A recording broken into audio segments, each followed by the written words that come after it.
Eh bien bonjour à tous, on se retrouve aujourd'hui pour une nouvelle vidéo. On va s'intéresser à la 31e journée de Ligue 1. Donc j'ai pris les 4 matchs qui me semblaient les plus intéressants.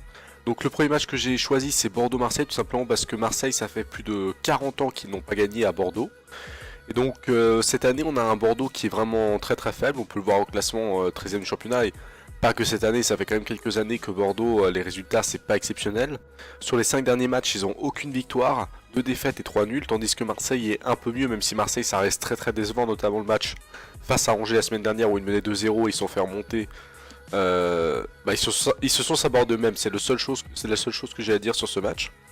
Donc match très intéressant et personnellement, comme dit, Marseille c'est pas une équipe qui va perdre, c'est une équipe qui devrait gagner ce match.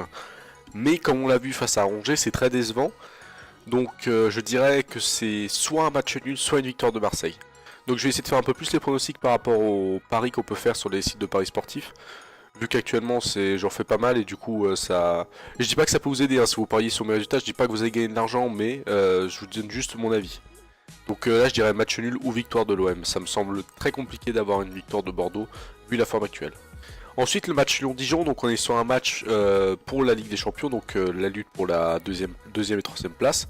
Même si Lyon a pris beaucoup de points d'avance sur Marseille à cause de son mauvais match, ils ont plus beaucoup de points de retard sur Lille. Il faut pas oublier que la troisième place n'est pas qualificative pour la Ligue des Champions, c'est pour le tour préliminaire de Ligue des Champions, donc on n'est pas assuré d'être qualifié, donc c'est très important cette deuxième place. Et donc on voit que c'est à 4 points de différence seulement avec Lille, donc attention, ils vont quand même jouer le championnat jusqu'au bout pour essayer d'avoir cette deuxième place. Donc sur une bonne performance, même si on a eu cette défaite face à Rennes, en plus à domicile en demi-finale de Coupe de France qui va faire très mal au moral.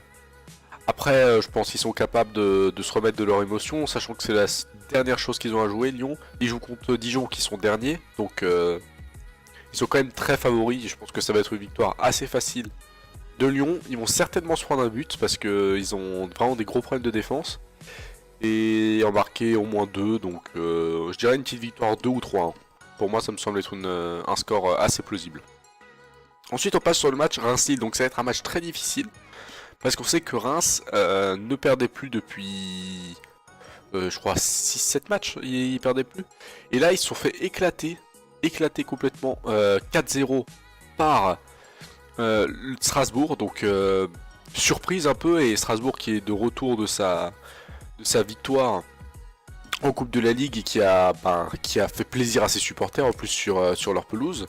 Donc ça va être compliqué pour Lille. Après Lille, on a vu que même lorsqu'ils faisaient des mauvais matchs, la semaine dernière ils ont fait un mauvais match, ils étaient menés 2-0 et en 8 minutes ils ont marqué 3 buts avec Raphaël Leao, Jonathan Bamba. Donc ils ont des ressources, ils n'ont pas que Nicolas Pepe, ils ont des joueurs de très gros talent. Bon, personnellement Raphaël Leao je trouve qu'il est vraiment exceptionnel. Donc ici je sais que la cote est relativement élevée pour Lille.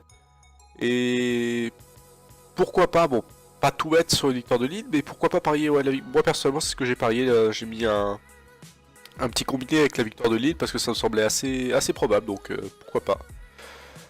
Ensuite le dernier match c'est Paris Saint-Germain-Strasbourg. Donc là ça va être, ça aurait été un match plus simple si Strasbourg avait perdu face à Reims la semaine dernière, mais Strasbourg a dominé logiquement son adversaire, a très bien joué. C'est vraiment un gros contraste par rapport au niveau très faible qu'ils ont exposé en finale de Coupe de la Ligue. Bon, pour les deux équipes, hein, Guingamp et Strasbourg c'était nul, hein, c'est pas méchant le niveau qui sont affichés, mais face à Reims c'était bon.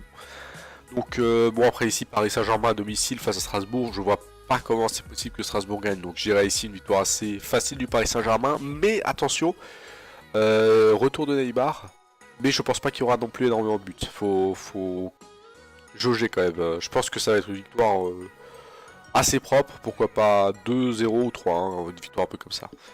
Donc j'espère que cette petite vidéo pronostic vous a plu. En ce moment il y a un peu moins de vidéos parce que j'ai des trucs à faire à côté, etc. Que ce soit la fac, etc. Bon, il va y en avoir plus à partir peut-être soit de la semaine prochaine ou dans 2 semaines. Avec peut-être des nouveaux concepts. Donc d'ici là, si vous avez aimé la vidéo, n'hésitez pas à liker, à la partager et à vous abonner si ce n'est pas déjà fait. On se dit à très vite. Ciao ciao.